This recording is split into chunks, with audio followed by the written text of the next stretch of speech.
It's that time of the week, everybody. It's time for Go Fight Win, the show with all the high school football stories you love. On this week's episode, I'll speak with the voice of the Atlanta Braves, Ben Ingram. He's got some stories to tell about his career coming up through Mississippi high school football. Plus, we'll take a look at some great high school football headlines from around the country, including a little fella named Butter and LeBron James.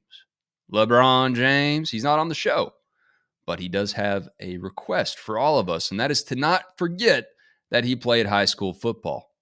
We'll investigate that further. Oh, yeah, and Coffeetown High School football, the Copperheads are playing at Briarton in the region title game. If that don't light your fire, your wood's wet. It's time for Go Fight Win. Fix your thigh pads. Come on. Tell you what, just give the ball to Donnie Tug and let that Tuggy work.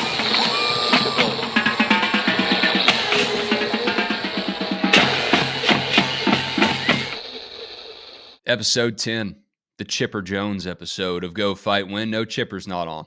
We'll have to get Chipper on the show. I got a bridge to that, though, maybe one day down the line, thanks to Ben Ingram, the voice of the Atlanta Braves on the Braves Radio Network. His conversation coming up in a few minutes. But first, let's do a little housekeeping, shall we? Let's go to the film room. Let's watch the tape. See how we can get better and improve. Well, one way you can do that is by hitting subscribe on this show, whether you're watching it or listening to it. Just follow along. It's just the tap of a little button. Give it a little tappy. Just a little tap, tap, taparoo. And keep in the know of Go Fight Win as new episodes drop every single Thursday. Plus, over at GoCoffeetown.com, I know that y'all love to support the Coffeetown varsity football program, so get yourself a hat, a t-shirt, a coffee mug, a mouse pad, whatever we got over there. I can't even remember. We got so many things for you to support the Copperheads. Let's take a look at some phenomenal high school football stories from around the country. We will start in Richmond, Virginia. I want to shout out Michael Kelly, at Michael Kelly VA, who tweeted at me. Do you still say tweeted? He X'd me? That sounds aggressive. He says, old Butter Stevenson was churning and burning on the way to the end zone for the Douglas South Hall Freeman Mavericks out of Richmond, Virginia, but really at Go Coffeetown. Yeah, Michael Kelly knows. He has two first names, but it don't matter. He knows the first name in high school football is Coffeetown football, by God. He says here, in the photo that he shared with me, I do not know which publication this is from. Please forgive me. Don't sue me. This is a brand new show, and I'm having fun. I don't want to get it canceled just yet. But here's the quote. I knew they'd be ready for it. They were talking to each other. They were coached up on it. Well, not only was Douglas South Hall Freeman coached up well, they had the X Factor, Butter Stevenson. During a timeout, Coach Bland checked his call sheet, noticed a star beside a throwback screen his guys had worked on, then watched his quarterback Jaden Reese connected with Butter Stevenson at the line of scrimmage for a 36-yard catch-and-run touchdown. That was the turning point in the Mavericks' 32-7 victory. We'd installed that play, Bland said. If we take time practicing it, we might as well run it. I thought it was something that might bail us out in a tough situation and create some big momentum. Luckily, it did. Look, we've had Booger McFarland on this show as a guest to talk about his high school football career. But Butter, woo, that boy's slippery. Woo, he's smooth. Woo, he's just greasing up that pan on the way to a W. Big old W for Douglas South Hall Freeman. The Mavericks out there going full Top Gun with Butter Stevenson. How do you not? How do you not? Season your food, season your win, season your season with a little bit of butter. Can't have too much butter. Good job, Butter Stevenson. I don't know what position you play. I guess running back, fullback maybe. Butter is just full of butter with a full head of steam, and he's heading your way. Somebody else tweeted down here, Josh Sperry, huge Coffeetown supporter. When one of the other wideouts makes a big catch, can't believe it's not Butter. I'd be surprised too. Michael Bucklew says, with the way he's been struggling this year, I thought his career was toast. Don't ever count out butter. This isn't margarine. This isn't olive oil. This is butter, Stevenson. All right, other stories here. What do we got? Sam Mullet becomes the first woman to win Michigan high school football game as coach. It's been a rough few days for Michigan football. Connor Stallions, I don't know if the name is real or made up, sounds fake. Sounds like he worked in the film room for Coffeetown football. But what Connor Stallions did under investigation for some cheating allegations, helping the Wolverines scout some opponents and learn their signals, all that, well, that's not happening here. This is just a good, wholesome story. As Sam Mullet, according to the Detroit Free Press, wins a Michigan football game, high school football game, the first woman to win a football game in Michigan. Her 8-player team accomplished that Saturday when it thumped Baldwin 26-0. After the game, they were hooting and hollering, running all over the place, Mullet said. 2 of them were crying. They were so happy because they hadn't won a football game since they were in the 5th grade. My little brother played rec league football when he was growing up, and they never won a game. No wins. He still weeps about it. He won't admit it, but I hear him in his room when I'm over there visiting. It's sad. It'll leave a mark on you. So I don't blame these fellas for crying. And then you got Sam Mullet. We can't have enough mullets on the show. Well, her team is business in the front and party in the back, because when they had their business done up front, they partied in the back. Right there in the locker room, Sam Mullet coaching up. Who's the team? Bear Lake, of course. Sam Mullet and Bear Lake, the Lakers. They got the big win. And that's probably going to end up being a Disney Plus original series. They'd probably get a whole series out of that one. Mullet may be a rookie head coach, but she's coached before. Other than being an assistant at Bear Lake in 1999, she spent training camp as an intern with the Baltimore Ravens. And a year ago had a similar internship with the Buffalo Bills. Man, she's got all kinds of internships, just stringing them together. 99, I believe, was a good year for the Ravens. That was their 4th year, and they missed the playoffs. All right, not a great year, but the point stands. Sam Mullet picking up all that knowledge along the way, and they lost their first 6 games of the season, only had 10 players dressed last week. Only 10 players dressed last week? Holy smokes. With only 73 students in the school, it's the 3rd smallest school playing football in the entire state. And it was surreal. I can't put it into words, said Miles Harless. We've wanted this for 2 years, and when we finally got it, it felt amazing, especially because it's the first shutout in Bear Lake history, and especially it was Sam's first win. And here's the coaching angle that really propelled the team to victory. If you look at our stats for the last however many weeks, Cole was averaging 14, 15 tackles a game, and then everybody else had 2. There'll be like 1 or 2 kids who will get up into 6, 7 range, but it's pretty much Cole and the other guy. It's different every week, and everybody else has 1 or 2 tackles. So she motivated the team, and this is expert coaching. This isn't the kind of thing you learn in the NFL. This is just coaching intuition. I challenged them before the game to hold Cole to 5 tackles, keep all the tackles away from him, which angered him. He got all fired up and went out and had 14 of them. He had like 10 solos or something crazy. It was a challenge to the other guys to step up, and they took on the challenge. They were kind of surprised. Man, that impresses me right there. That is a coach who knows how to motivate the team. And she only had 10 guys. And one guy's getting all the tackles. Will piss him off and then piss all the other guys off. What are y'all doing? All right. This is 8-player football here. Can y'all please go tackle somebody before I have to go in myself? She saw Ray Lewis go out there and fire up the whole stadium. You need a little bit more of that energy, a little bit more of that momentum. And Sam Mullet found it with her team, just tapped right in. And the Bear Lake, I guess they're the Bears. No, they're the Lakers. It was going to be one or the other. It was going to be either the Bears or the Lakers. They get the win. That's amazing. Congratulations to Bear Lake.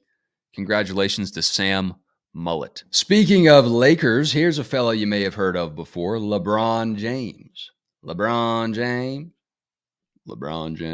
Well, he's back in the news, not because the NBA season is starting up, but because he posted an Instagram story that reminds people to not forget about the fact that he played high school football and he wants them to dig up the tapes. Well, got some news for you, King. I plan to do that. I'm going to be aggressive about it. And we're going to see if there isn't a bigger story to tell here. LeBron was once a standout high school football player, and this is from Sports Keto. I don't know if that's some sort of diet or what it is, but LeBron shared a video from Uninterrupted about his high school football footage, and King James on the Instagram story there says, "We need to find the rest of the tapes." He's got a little detective emoji with a magnifying glass. James really did stand out on the football field. Obviously, he was huge, and he wanted to keep playing, but his mom didn't want him to do it. And this is a similar story with Allen Iverson. Amazing career as a high school football player in Virginia. One of the most feared players in the state, but you have a few conversations, you make a business decision, and you're on to basketball. Well, LeBron played 2 seasons of high school football in Akron, Ohio, at St. Vincent St. Mary's. They couldn't pick a name there. Just a bunch of saints. He averaged more than 20 yards per reception during his high school football career, caught 23 touchdowns. Imagine that. In 2 seasons, that pace would have put him in the top 10 in receiving touchdowns in high school football history. I imagine that's in the state of Ohio. In a sophomore season, James caught 46 balls for 905 yards and 7 touchdowns. His junior season saw an uptick in production. Tight end caught 57 passes for 1,160 yards and 16 touchdowns. Now, he wanted to keep playing, interestingly enough, because Aaliyah passed away, and her death inspired LeBron James. I know that seems like I am playing Mad Libs right now, but that is a true story. Grant Wall, rest in peace, wrote a story about LeBron James in 2002 when he was still in high school. And here's what the quote says from the story. For the last 2 years, in fact, James has risked career-threatening injury as an all-state wide receiver on the St. Vincent St. Mary football team. At first, James's mother, Gloria, refused to let LeBron play last fall, but after the 22-year-old singer Aaliyah died in a plane crash last August, again, this is from 2002, he persuaded her to let him play. "You're not promised tomorrow," LeBron told Wall. "I had to be out on the field with my team." Though LeBron did break the index finger of his left non-shooting hand, he helped lead the Irish to the state semifinals. This is what LeBron goes on to say here. "My homie, Mr. 1223, just sent this to me from his son." This is in current day, his high school football highlights. His son said, "I didn't know Bron was #1 prospect in Ohio. Yeah, Bron was nice in football too. Didn't even play my senior year. I wanted to so badly because my boys wouldn't let me." No, so this wasn't just his mom. This was his crew of people that were his handlers, protectors. If you remember back to his early playing days, he had a pretty big crew of people. I think that circle's gotten a little bit smaller as his career's gotten bigger. But LeBron said, "They said if I tried to step on a football field my senior year, they would jump kick my ass, me every day of practice until I had enough. Think I made a smart decision." Well, look, that seems a little counterintuitive when you consider the fact that you're trying to keep the guy healthy, but you're threatening to beat him up. I don't think you were going to beat LeBron James up. I'm just going to break that news to you right now.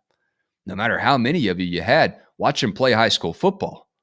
It took a whole team to bring him down at times. Coming up, a game that's bigger than LeBron James. A game that's smoother than Butter Stevenson.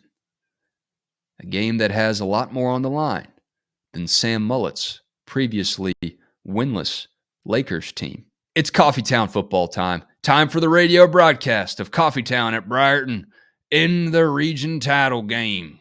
Go Copperhead. Coffeetown at Briarton for the region title. No Reptile Henderson tonight. He cut up his throwing arm on a tree while he was hunting Tuesday morning.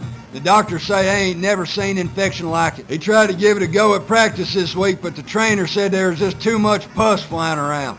He is a hazard to the team, so he's down there on the sidelines standing about 30 yards away from everybody, Got his whole arm taped up in grocery bags. Do not shake his hand if you see him out after the ball game tonight. Taking Reptile's place tonight is cornerback Prince Rockwell. I know his mama down there at Rockwell Drugstore. It is cold and windy down there tonight, but I ain't seen him complete a single pass in pregame warm-ups. We only got 2 officials due to labor shortages. It means they'll be about twice as bad as they normally are. You know Briarton's always got home cooking here, and I've seen a couple of their team dads filming our signs at games the last couple weeks. Chip shot Kaminsky out to kick it off. He kicks barefoot, so you know he can't feel a dadgum thing out there. Might be an advantage for us later on. Briarton's going to return it out of the end zone where a crowd of copperheads meet him at the 5. Bullfrogs quarterback Andy Reid back here in the gun. The snap goes over his head. We got a safety. That safety brought to you by Plum Family Plumbing.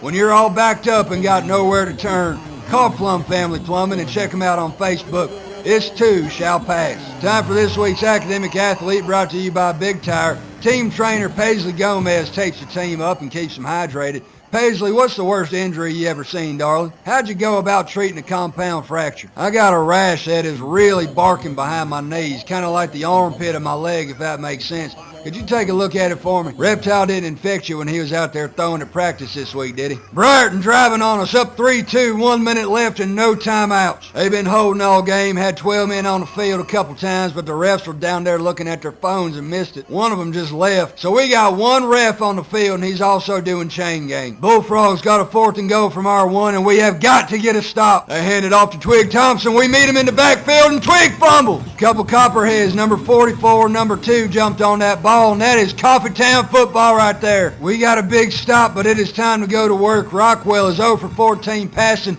with 2 interceptions and 212 yards rushing. But his legs ain't going to help us now. Prince in the gun looking, got a man open. He throws it 20 yards in front of tight end Buster Hyde. 2nd down, Rockwell got Crockpot Peters open across the middle. He skips it in the dirt. 3rd down now, Rockwell under pressure. He throws it to Lubbock Houston for a 1st down. But the refs call a hold for the first time all night.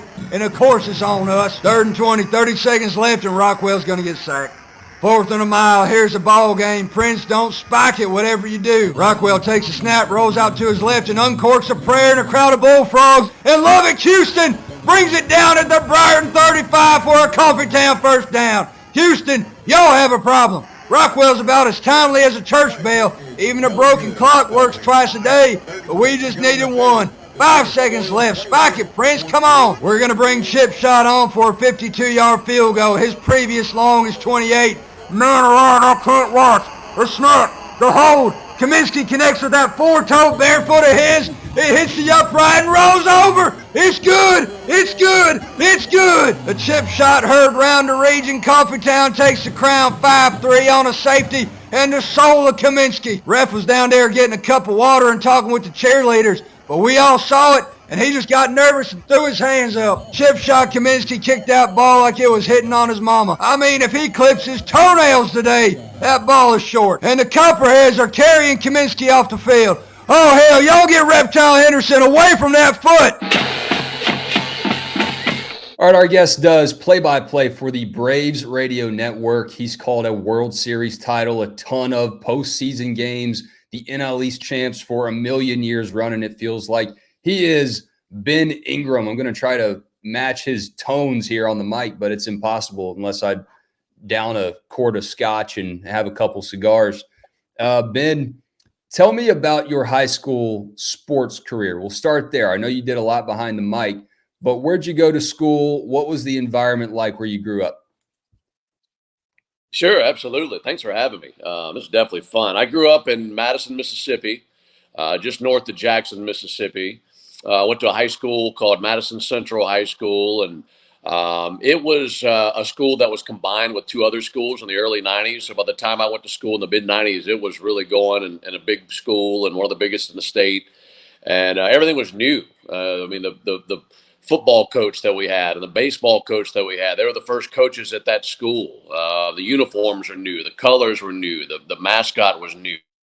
Facilities were new. So that was really cool to be early at that high school. And I was always big into sports, football, baseball, basketball.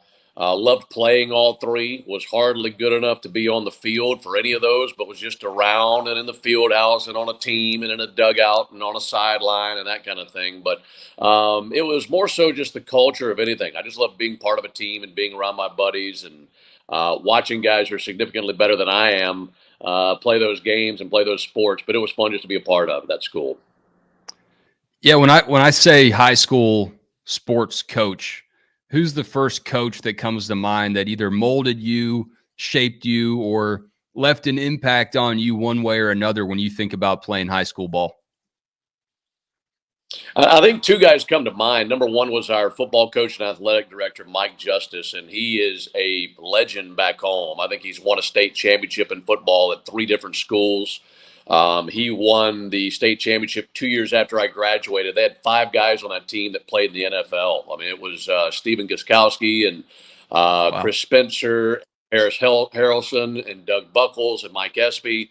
They were absolutely loaded. That was a special team. But he's a guy who comes to mind because he wasn't just the football coach, but he was the athletic director. And I'm so glad that I came through when I did. I graduated in 1998, and I feel like it was a time where the locker room was still pretty sacred. You didn't have social media. Coaches could speak to kids like men and not have to worry about getting in trouble for things like that. I think he was hard in discipline. He was hard in work ethic, but I think that really benefited me. I think that's something that stuck with me throughout my professional career, and things that we learned in 9th, 10th, 11th, 12th grade playing football, I think are applicable to succeeding in life and hard work and bouncing back from failure and things like that. I think we learned a lot from our coaches. But he's one who comes to mind. And it wasn't just the message that he gave. It was his tone. It was his toughness. He's one of the toughest guys I've ever known. And I think a lot of us would say that about our high school coaches. That just kind of comes with the territory. But it also came with a very distinct Southern accent that even to this day, if I'm around some of my buddies from high school, we will still mimic his accent and some of his quotes and some of his sayings. I mean, I graduated high school 25 years ago. And I'll be with some high school buddies in 2 weeks, and I guarantee you there will be a Coach Mike Justice reference in there at some point that weekend in our best recreating of his accent and things like that. So he's one. And then our baseball coach, Mike Roseman, was someone who really taught me a lot about the game, taught me a lot about how to watch a game. I think it's very different playing at a baseball game versus watching a baseball game, what you're looking for. And I think that kind of helped me early on in high school in terms of how to watch a game, what you're looking for, and how I bring that to the broadcast now when it comes to baseball. So I think you look back on your career and look back at your life and you see certain people who are certainly mile markers and pointing you in the right direction. And those are 2 coaches that come to my mind.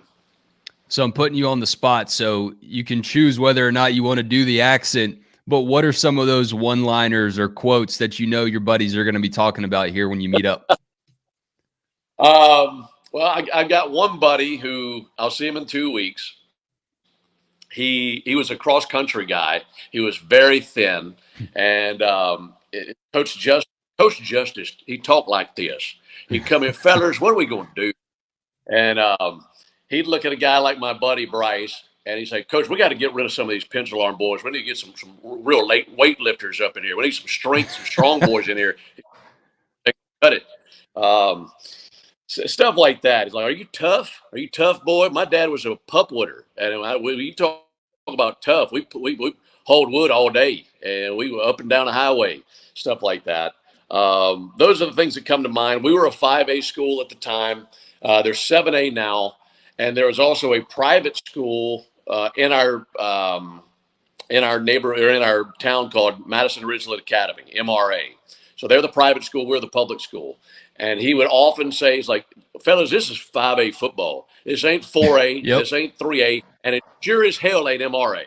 And that was the saying, because it's certainly better than the 4A and the 3A school, but and definitely better than the private school. So those are some that come to mind. Yeah, our coach, Jim Tiller, was not our head coach, but he was our weight room coach, offensive line guy. And he was not the biggest dude, but he could get after you. He's kind of like Clint Eastwood a little bit, but he would always let us know, you play 7-5A football for Collins Hill High School. So he even got it down to the region, which I always appreciated. But that's so true, how those coaches will stick with you, and especially in the South, how they always carry that badge of coach. It's like reverend or, governor, that title never goes away, and those memories don't either. So Ben, playing ball and learning the game in a lot of different ways as an athlete was one thing, but what was your journey like to going behind the mic and calling games and being the voice of whatever teams you were you happen to be covering? Well, I was really lucky, Wes. I knew what I wanted to do when I was a kid. I mean, I loved sports. I loved going to games, being at games, getting an opportunity to play different sports. But I knew even when I was, I don't, maybe not necessarily elementary school, but easily fourth, fifth grade, I wanted to broadcast games. I had an affection for listening to games on the radio. I really enjoyed, even when I was 10, 11 years old, I'd mute the television. I would broadcast myself calling games. I had a big boom box and that tape, and I'd hit play and record, and I would call the game. And I had a little table I'd set up, and I had the sports page set out, the box score from the night before, so I knew what players were which. And I would flip a game on, hit mute, and call it. So I just had an interest in that. And the cool thing is I was interested in it before I knew I'd even have the tools for it. I didn't know I'd have a voice that anybody would want to listen to. I didn't know that I'd have a memory for such things. But as it turned out, that's how it played out. And it just turned out where this is going to work out. And it's kind of bizarre because you can make the argument that some people are just meant for certain things, and you kind of have that in you before you even know that you have the tools to do it. And I felt like that was the case with me with broadcasting. So it was always in my mind in high school. I knew I wanted to go to a college where I'd have an opportunity to be behind the mic, to call, whatever, have opportunities. And at the time, this was not to sound like we're 100 years old, but like I said, I graduated in '98. The internet wasn't really a thing. It's not like now where you can, the world is a lot smaller. I feel like for an average high school senior now, if you wanted to go to a school that was 3,000 miles away, the opportunity to do that is there in much more abundance now than maybe it was when I was in high school. I mean, you're sending out letters, you're hoping that you got a letter back. I knew that the broadcasting schools nationwide were Syracuse and Northwestern and Missouri, but those places might as well have been a million miles away from me in Madison, Mississippi. That felt like it was so far away. I didn't have a problem with leaving my hometown or even leaving my state, but I wanted to be at least in my region. I wanted to stay in the South. I wanted to be around people that I knew or people who were like me, and I didn't know how to get to those schools. It just seemed like it was so foreign. So I didn't know where I was going to go to college, and I was thinking about 2 or 3 different places in state. Was open to whatever, and I happened to go on a trip with a buddy of mine who was going on a seniors weekend to Mississippi College, which is a D2 school back home. It was D3 back when I went. But they have a communication department, an on-campus FM radio station, and my buddy said, hey, it's for high school seniors. We go this weekend, hang out. You don't have to be going to school there next year as a freshman to go to this weekend and see what the school is all about. Do you want to go? I said, yeah, why not? So I'll go. So I go that weekend. I go to the communications department. I meet the head of communications, and come to find out their on-campus FM station covered their football, baseball, and basketball. It was all student run. It was student run production. It was student run on air. The only thing that was run by the adults was the sales of the station, things like that. But it was very much student led, and that included play-by-play. So the person who was calling play-by-play was going into his senior year as I was going into my freshman year. And they told me if I go to school there, I could be calling football, baseball, and basketball games there by my sophomore year. And I thought, well, that made up my mind for me. It wasn't a huge school. It wasn't a party school. It wasn't any of those other things that I was really interested in. But I knew what I wanted to do professionally. And I knew that if I went to school there, that by the time I was 19 years old, I'd be on the air, like actually on the air, calling football, baseball, basketball. And that was going to give me a big boost.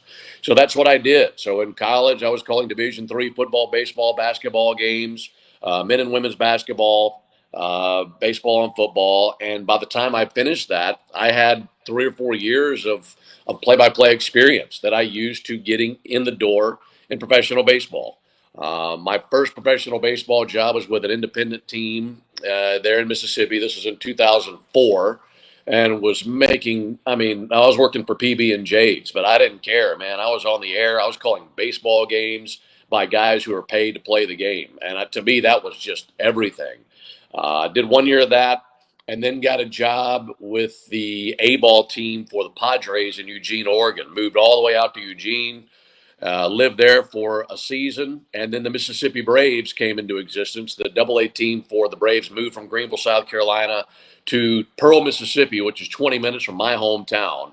And I had some pretty good connections with the radio station that was going to be carrying their games, and they asked me if I wanted to come back and be a part of those broadcasts. And that's how I got into the Braves organization and did 4 years of Double-A baseball before moving to Atlanta in 2011 to do pregame and postgame for the Braves radio network, and then eventually took that to the next step to play-by-play. So I know that's kind of a long-winded answer, but that's my path from high school to where we are today. No, it's so cool, man. The thing about broadcast and this crazy sports media industry is it does feel a lot like baseball. You start out, you cut your teeth, and the cream rises to the top, right? And eventually you get that call up. You get some breaks go your way. You stay consistent with it, and you do get that call up. And I listen to you and Joe on this radio here right over my shoulder because I don't like dealing with all the streaming stuff these days. And it's great to hear you just be a pro, but to know that story is also really cool. Take me back to Ben in front of the TV with the boombox. Who were some of the voices that you listened to that motivated you or drove you towards that profession? So it's an army of voices, I feel, on different levels. And I'll start with the closest to me. Being in Mississippi, we didn't have any professional sports teams. It was college. We had a Double-A baseball team, the Jackson Mets. Then they became the Jackson Generals. And when I was in high school, it was the Generals. They were Double-A for the Astros, and they had a guy named Bill Wahlberg, who was a minor league broadcaster for many years. And I would listen to him because I could pick him up. And I thought it was just tremendous that I could listen to this guy every single night. On the statewide level, David Kellum, Jack Crystal were the two play-by-play broadcasters, one at Ole Miss, one at Mississippi State. And David Kellum's still there. He's been broadcasting Ole Miss athletics since the early 80s, I want to say. I remember the first time I heard it, probably 10 years old. They had a game against Arkansas where they had a goal line stand to win the game. And I remember where I was. I remember that call vividly. Jack Crystal was, legendary. It was almost like Munson at Georgia. Just that kind of growly voice, just tremendous. You could hear the emotion at every single call. Football, basketball. Really enjoyed listening to him. I just thought he had such a unique voice. So those are two guys on the local state level. I'd say beyond that, for baseball, the first baseball voice, Major League Baseball voice I remember hearing was Jack Buck. When I was a kid, and I had I grew up in a very disciplined household. My dad's a pastor, my mom a teacher, and I'm the oldest. So there was a lot of rules and a lot of discipline, which meant we have one television. It's in the living room. You don't get a TV in your room. When it was time to go to bed, I'm there in the darkness of my room trying to, all I could think about was getting out. And my channel, my medium of exploration was the radio and going up and down the dial with yeah, exactly. And getting the AM dial and listening to different broadcasts. And it blew my mind that I could listen to radio stations from other towns and other states on the AM dial. And I remember picking up a Cardinal game one time on KMOX and hearing Jack Buck for the first time. And I just thought it was tremendous because I could hear the crowd noise of Busch Stadium. I could picture in my mind him being there. And there I am in the darkness of my room wishing I could be there with everybody else. That was just kind of enchanting to me. He's a voice. Mel Allen narrating This Week in Baseball was a huge impact on me. I loved listening to This Week in Baseball and hearing his narrations. Listening to Vince Scully call the World Series in the 80s because that's the only time I could hear him because I couldn't hear him with him being in L.A. I remember hearing him and Joe Garagiola when I was 8, 9, 10 years old calling the World Series, and they were tremendous. Also, Pat Summerall and John Madden, I thought were NFL voices on Sundays that I just couldn't get enough of. It didn't matter who was playing. It seemed like it was Cowboys Niners every Sunday, and those guys were calling the game. But I loved listening to Pat Summerall call a game. So those are guys who jump out immediately. And then when I was in school and getting home from school and taking the bus home, you get home and it's Harry Carey and Steve Stone on TV when you get home. And then that night, it's the Braves. And that was such a treat, getting a double dose of baseball on WGN and then TBS, two super stations, and getting to hear Harry Carey and Steve Stone, and then getting to hear Skip, Pete, and Ernie, and Joe, and Don, and then the whole cast. And it was like almost like going to a school, listening to these different broadcasters. I'd get home from school, and then my education continue listening to these two telecasts and hearing so many great voices. So I'd hate to think about missing anybody out or skipping anybody, but those are the guys who come to mind immediately. Oh, you covered the greats, man. So just a couple more for you here, and I'll let you run. This show is about high school football, and it started with tip of the cap to high school football radio. So in your experience calling high school ball, I know you're actually going to go do that again this fall a little bit later. What are some memories that jump out to you, whether it was a call that you made or one of the wildest things that you covered behind the mic? Man, that's a great question. As far as behind the mic myself goes, and like you referenced, I'll get to call. So I love high school football. I think for those of us who were part of it growing up, it's a part of us that never really leaves us. I think about the part of us that's ingrained in us, where even to this day, I'm 43 years old. On Fridays, I still get on Twitter and check my high school's score to see what they did that night because it's a big deal. I mean, it's tradition. They have high expectations every single year, and I'm curious to see what they do every single year. So a few years ago, one of these high school state championship games that I still get to call, I'll go back for a state championship weekend every year and call. I'm a part of 3 different broadcasts for state championship games.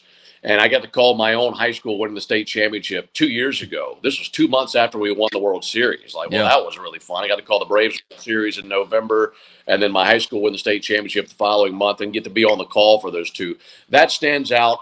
But also going back to when I was in high school and right after high school, our athletic director, the coach that I mentioned earlier, he made sure we were on a big radio station that covered the entire metro area market when I was in high school and just after high school. And they pencil arm radio stations for Madison. No, the flamethrowers, no pencil arms. And that was a really big deal. And going back and listening to those games and being out with my buddies in college, still checking in to see what the team was doing on a Friday night. That was always great.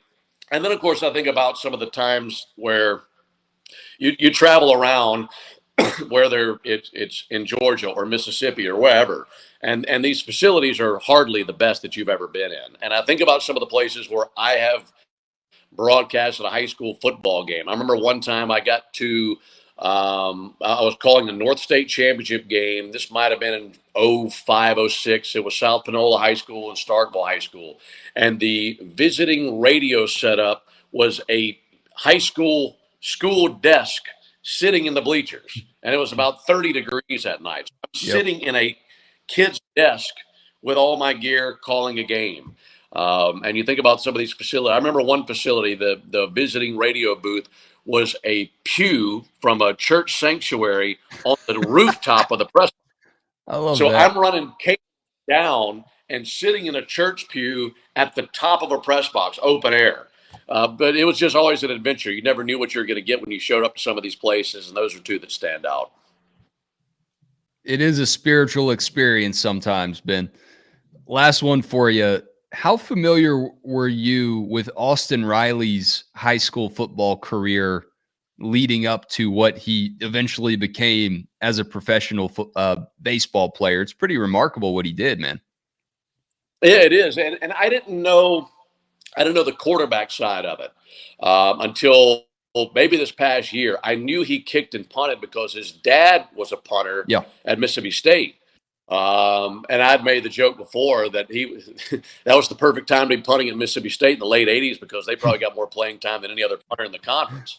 They weren't moving the ball much. But I knew that he played, but I found out later that he was a quarterback, and then due to his baseball career and taking more of an approach to baseball and potentially getting drafted out of high school, that he was relegated just to kicking and punting and not throwing anymore. So I did know that he was a tremendous kicker. And it's funny seeing those videos because he's the biggest guy on the field, and he's out there punting the ball. He'd be the tight end or a defensive end. But yeah, that was pretty awesome. And once I found out that he was from Mississippi, I remember when we drafted him out of high school, I knew he was a Mississippi State commit, signed with Atlanta as he was drafted. So that immediately made me curious because we just got a guy from my home state, and I knew he was from North Mississippi. So I was curious about where he went and what he did and all that. So to research that and find out that he played football and baseball at DeSoto Central, and knowing the history of that school, that's a newer school as that area in North Mississippi, south of Memphis, has exploded, and they've had several really good teams up there in Olive Branch and South Panola and Hernando, and really good schools up there. But that always interests me because there's always that connection anytime you meet somebody from your home state. Imagine being the punt returner and seeing Austin Riley running at you with a full head of steam, man. Terrifying. You're thinking, this special teams, this is not what I've faced the last few weekends. Usually I had no problem with my punter coming after me. Usually that's a good thing for the punt returner, but not for those guys. He's a decent field goal kicker too. Ben, thank you so much, man. I know it's the off season for the Braves, but let everybody know where they can find you, whether it's the off season or during MLB season. Yeah, absolutely. And our social media at Braves Radio Network, Twitter, Instagram, and then individually at Ingram Radio on Twitter and at Benjamin Ingram on Instagram. You can find me at either. Good stuff, Ben. Enjoy the off season. Look forward to hearing your state championship calls and a little bit more as the season rolls along, man. Take it easy. Yep. Thanks for having me, man. Good to mix it up with you. Thank you, Ben Ingram. Man, what a voice. Those pipes, man. He just, as I told him, this radio over my shoulder here, if you're watching, that's how I listen to the Braves. That's how I keep up with the team. And it's very soothing, very comforting, especially when the Braves win a game or win 100 and something of them. Not so much when they get bounced in the NLDS, but there's always next year, right? And they got a World Series, and Bryce Harper still doesn't have one. Bryce, don't think that doesn't mean that I wouldn't be willing to talk to you about how you dropped out of high school on here, because that would be a good story too. But y'all hit like and subscribe here on Go Fight Win and keep in the know of what we have going on every single Thursday. You can also find more content over at GoCoffeetown.com and on the Go Coffeetown YouTube channel and all over social media. This is pretty much just me making the stuff, but it comes from your stories, your story submissions, your tags on social media. So please keep those coming. Y'all make this thing hum. You make this thing sing. You make this thing glide like a piece of butter on a hot skillet. Shout out to Butter Stevenson and that team out there, and Sam Mullet and LeBron James and all the rest of them. Y'all have a great week, great weekend. Go Fight Win. Available everywhere you find your shows other than a CD or a Walkman. See you back here next Thursday. Peace.